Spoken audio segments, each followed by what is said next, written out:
sejam muito bem-vindos a mais um episódio do nosso quadro #Pergunte ao Maestro. Já deu o seu like aqui no nosso vídeo, pois hoje o episódio está imperdível e o maestro respondeu inúmeras dúvidas que eu tenho certeza que vai ajudar demais vocês nos estudos de campo. E se você perdeu a primeira temporada ou algum episódio, é só você clicar aqui que você vai ser direcionado para a nossa playlist exclusiva Maestro Flix. Lá você vai ter acesso a todo o nosso conteúdo já gravado e eu tenho certeza que a sua dúvida vai ser respondida por lá também. Mas caso isso não aconteça, é só você ir aqui no nosso box de comentários deixar a sua dúvida, que eu estou de olho e muito em breve ela pode pintar por aqui. Então vamos para as nossas perguntas do dia? Vem comigo, #Pergunte ao Maestro.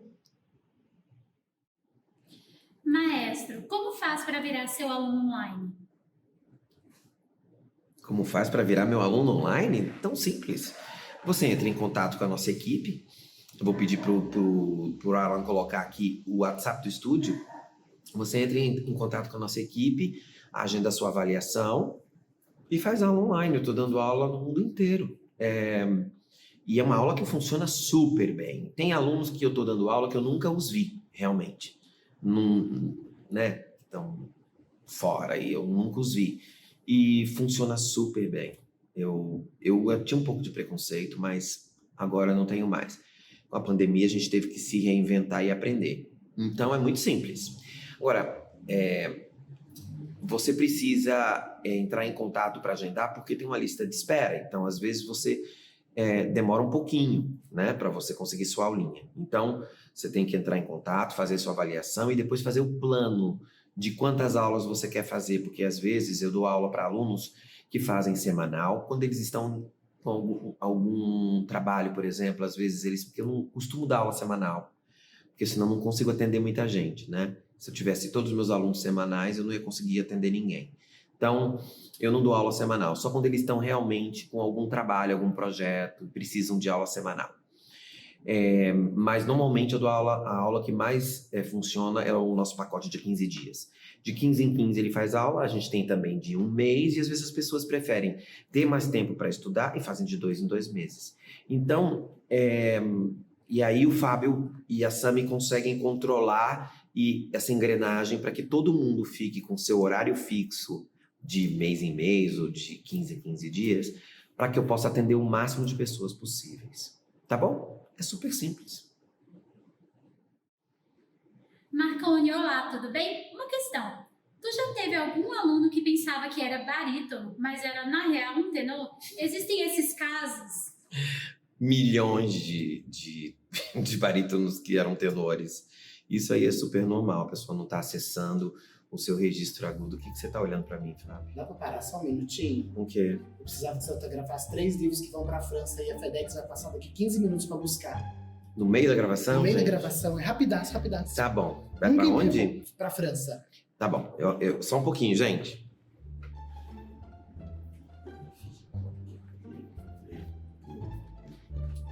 A caneta, gente. Voltei. A gente tem um horário, né, que a FedEx pega os livros, a gente tem que autografar no horário certo. Isso foi para a França. As pessoas que estiverem fora do Brasil e quiserem os meus livros, tá muito fácil, viu? É bem legal e a entrega é rápida. O FedEx é mais barato, às vezes, do que no próprio Brasil. Então, não deixe de ter o livro e também o seu Mindbox. Tá bom? Vai, Sami. O que eu tava falando?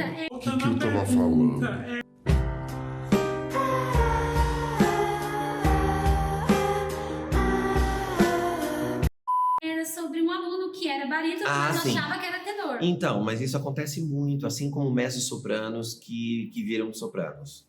Não é que ninguém vira nada. É que a pessoa não otimizou sua própria voz, não sabe ainda os recursos que a voz tem, e aí a gente chama isso de erro de classificação, né? Professores que classificam um aluno muito cedo, então eu não classifico tão cedo assim. Eu tenho várias classificações vocais, isso está no meu segundo livro, tá?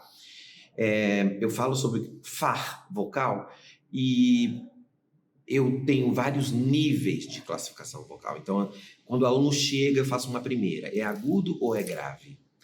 Aí eu começo a desenvolver os features dele e ver os problemas que ele tem.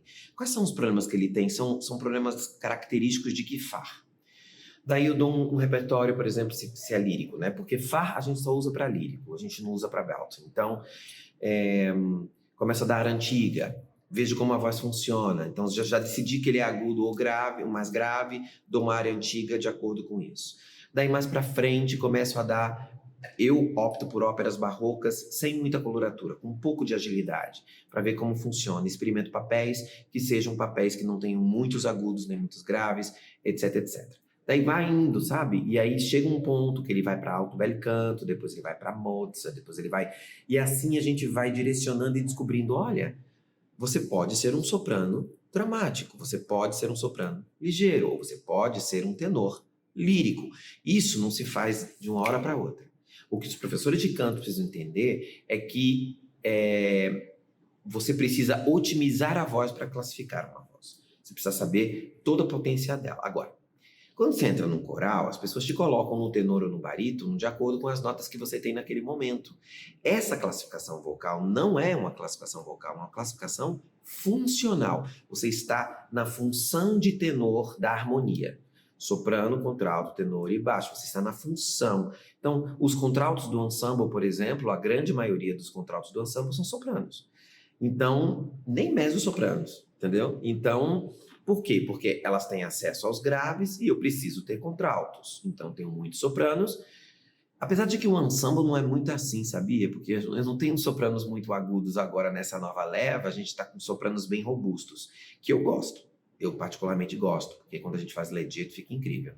Mas teve uma época que eu tinha muito soprano ligeiro. Soprano ligeiro faz belting fácil, então às vezes eu posso pedir para elas cantarem alto 1, se é musical theater, sabe? Então, não confundir a classificação funcional, que é a classificação num coro, com a sua classificação do far vocal, que é quem você é geneticamente. Isso demora para entender e às vezes os professores divergem. E muito. Tem muita divergência, tá? Maestro, quantos episódios você grava em cada vez e como é o processo de escolha das perguntas que serão respondidas e gravação do Pergunte ao Maestro? Olha, excelente pergunta. A gente tenta gravar o máximo de perguntas por dia, no dia que a gente grava, para que eu possa reservar um dia só para isso, sabe? Mas tudo isso tem uma engrenagem. Então, a seleção de perguntas, a produção. Então, o produtor do quadro é o Fábio Ecker, meu assistente, e aí ele faz a produção toda, né, de tudo, produção visual, visagismo, tudo. E aí a Sami Fernandes, que é a apresentadora do canal, faz a seleção das perguntas, porque tem perguntas que eu não gosto de responder. React, tem umas coisas que... E também, às vezes, é só um comentário de carinho, não sei o que lá. Esses comentários de carinho, ela separa para mim, para eu ler depois. E aí... E as pessoas perguntam se eu estudo as perguntas antes. Nunca. As perguntas são feitas na hora. Porque se eu for estudar as perguntas, eu vou ter 2 trabalhos. Então, eu prefiro ter um. A Sami seleciona as perguntas, então. E também ela seleciona por assuntos que não foram respondidos em outros episódios. Entendeu? Então, quando tem perguntas sempre iguais, assim, ela faz essa seleção. E o Alan Christos é o nosso editor. Então, ele edita os episódios e sobe para o YouTube. Mais ou menos, essa é a nossa equipe. Então, para mim, faltou eu, né, na equipe. E aí eu sou o maestro, tá bom? Aí, o que acontece? Normalmente, é muito cansativo gravar direto. Então, a gente faz 2 episódios por dia, uma pausa para almoço, normalmente. E às vezes... O que foi, Fábio? E a Alessandra cuida do din-din que eles mandam pra gente. Alessandro cuida do din-din, é o diretor financeiro, das doações, etc, etc, que a gente faz, que a gente recebe também. Então, inclusive, eu gostaria de pedir que vocês continuassem fazendo as doações, porque a gente tem aí, chegando no final do ano, e as coisas estão ficando mais complicadas. Então, essas doações, acho que a gente terminou a campanha do Dia das Crianças, né, Fábio? Terminamos hoje. Terminamos hoje. Isso, vamos entregar dia 12. Quantas? São 120 crianças atendidas. 120 crianças. 255 famílias recebendo também cestas básicas. 255 famílias com cestas básicas. Muito obrigado pela sua doação, viu? Muito obrigado mesmo. Agora a gente tem campanha do Natal. E a campanha do Natal você pode usar o QR Code que o Alan vai colocar aqui. Como que funciona o QR Code? Você vai ter que entrar na sua conta para você pagar com o Pix. E aí você vai escanear através do Pix, escanear com o QR Code. Aí você faz a doação do valor que você quiser. E aí a gente vai ficar muito feliz de dar um Natal melhor para essas famílias que precisam e que o Estúdio Marconi Araújo sempre está preocupado em ajudar pessoas, porque nós fomos muito ajudados, né? Nós recebemos muitas graças, vamos dizer assim. Então a gente procura repassar isso para as pessoas. E a minha preocupação se para nós do estúdio, com a pandemia, ficou tão difícil trabalhar, ficou tudo tão complicado, a gente, né, teve uma caída. Imagina uma pessoa que tem um trabalho, um trabalho, por exemplo, que tem que sair, que tem que ir para a rua, e não pôde. Então, isso ficou remoendo na nossa cabeça, tanto minha quanto do Fábio, da gente ajudar essas pessoas. Então, em primeiro ponto, eu quero agradecer a todos que fazem isso, e eu tenho muito orgulho dos nossos alunos que fazem isso pelo estúdio, marcam suas aulinhas e falam: Fábio, eu vou comprar uma rifa, eu quero fazer isso. Eu tenho muito orgulho dos meus alunos. E as pessoas do canal também, do hashtag Pergunte ao Maestro, que nos ajudam. Agora, eu quero pedir que vocês divulguem essa campanha também agora de Natal, através do QR Code, para que a gente possa ajudar mais famílias e fazer um Natal lindo para essas pessoas. Pode ter certeza que isso vai voltar para você em algum momento como bênção. Tá bom? Maestro, como posso estudar bem uma voz de economia vocal? Olha, a voz de economia, ela, para mim, ela é a base de todo o mecanismo do binômio propulsão-retenção. Propulsão-retenção. Eu divido a voz cantada em 3 processos, né, em 3 estágios. As bases da voz cantada estão no meu livro: propulsão, ou seja, o seu ar; retenção, ou seja, o seu fechamento; e amplificação, supraglote. Agora, para eu controlar essa saída de ar, alguns professores falam que deve-se começar sempre estudando pela respiração. Eu iria um pouquinho a mais do que isso. Não é a respiração em si, e sim como você canta sobre a inspiração, com a cessação de apneia.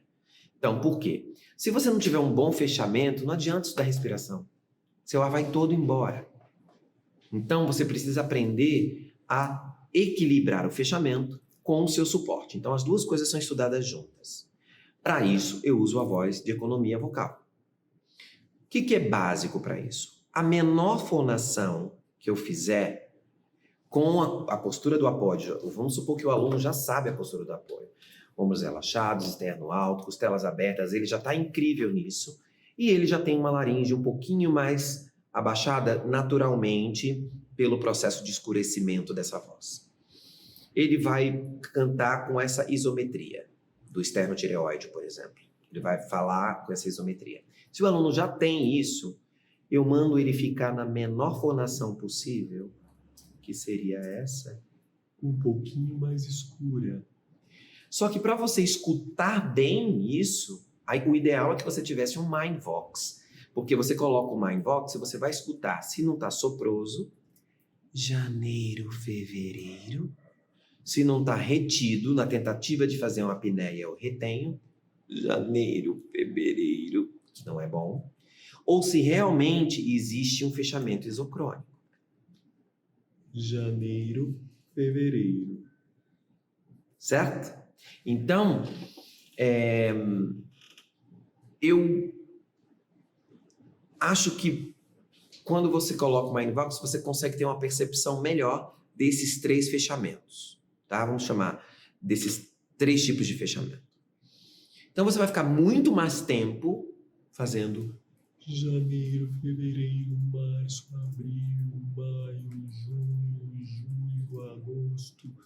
Porque ele é um retorno vocal e você consegue ouvir.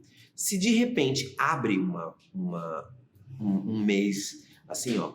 Janeiro, fevereiro, março, abril, maio. Você vai ouvir e consertar. E aí você vai ter muito mais associada a sua própria percepção com a sua audição. Entendeu? Eu vou pedir para o Alan colocar aqui o vídeo do Mindvox explicativo para você se informar de como ele funciona. Esse é uma das principais funções do Mindvox para mim. No aquecimento vocal e a maneira como o aluno percebe, vamos dizer assim, seus escapes, tensões, constrições. É bem legal.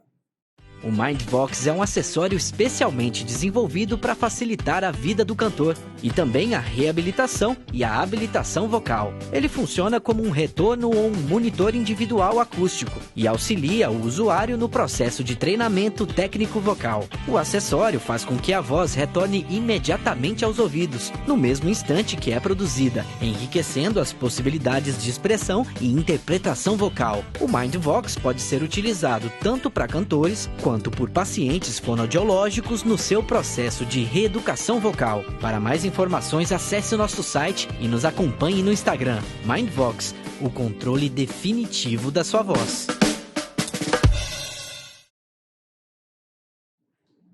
Maestro, é possível aprender a cantar em belting após ler o livro Belting Contemporâneo?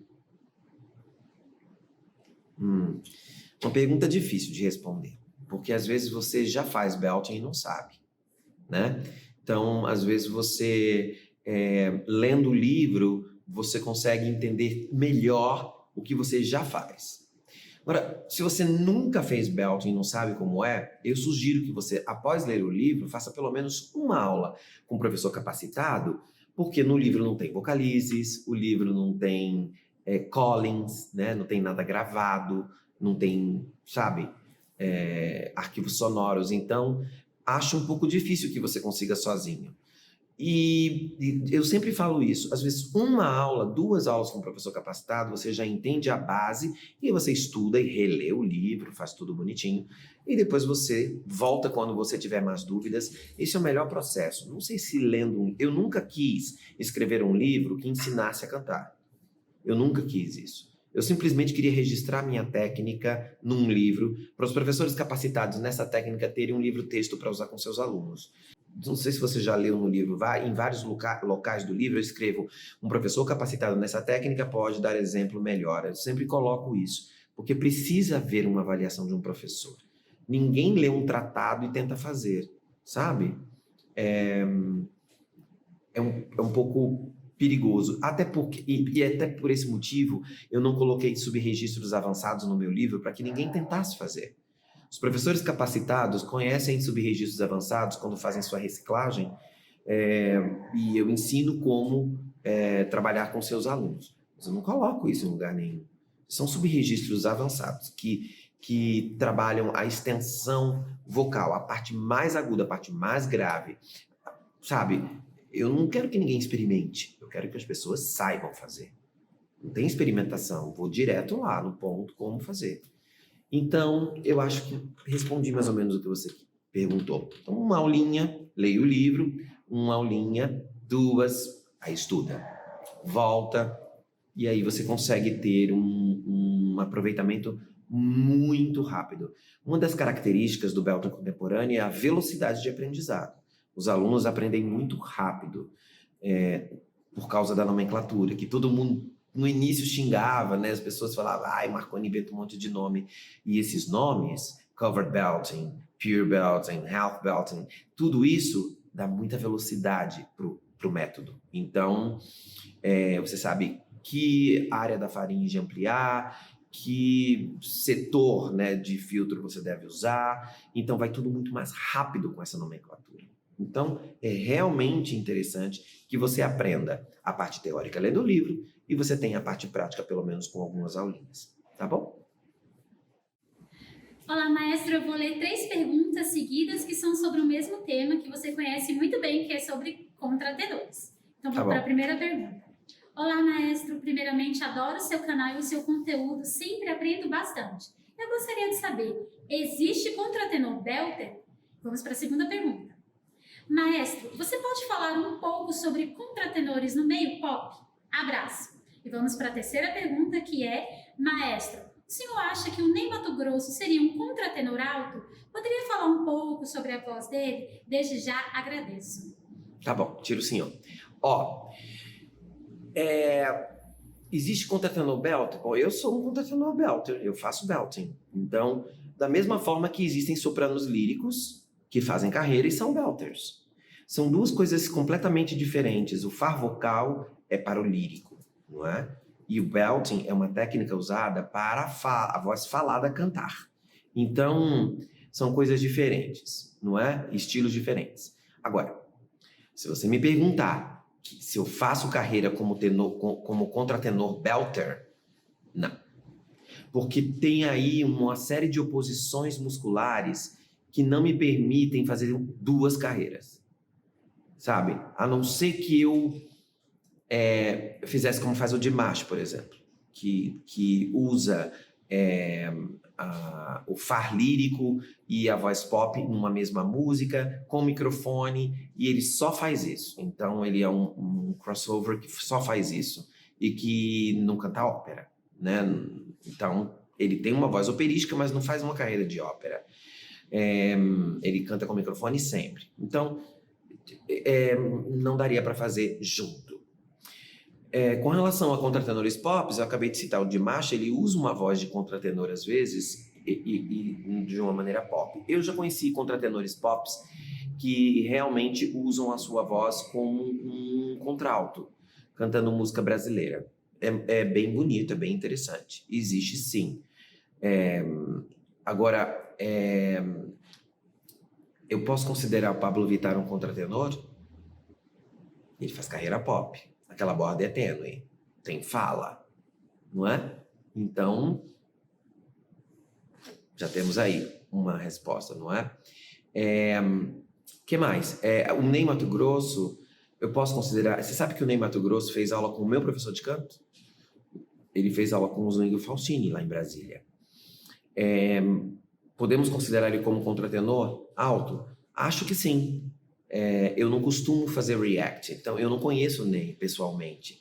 Então, eu não sei como a voz dele funciona, mas soa bem um contratenor. E, na verdade, ele soa mais um haut de contre do que um contratenor. Mas, com certeza, tenor ele não é, né? É uma voz bem aguda e, na minha opinião, linda. Fora o artista que é, né? A persona que é. Revolucionário, na minha opinião. Um cara que tem guts, como a gente fala, sabe? Para fazer o que ele fez, na época que ele fez, as coisas que ele fez, e sempre baseado numa interpretação muito intensa. E sempre respeitando a sua voz, sempre respeitando a voz que ele teve. Nunca tentou copiar ninguém, nem fazer nada. A minha voz é assim. Entendeu? Então, acho isso muito bacana. Espero ter te respondido.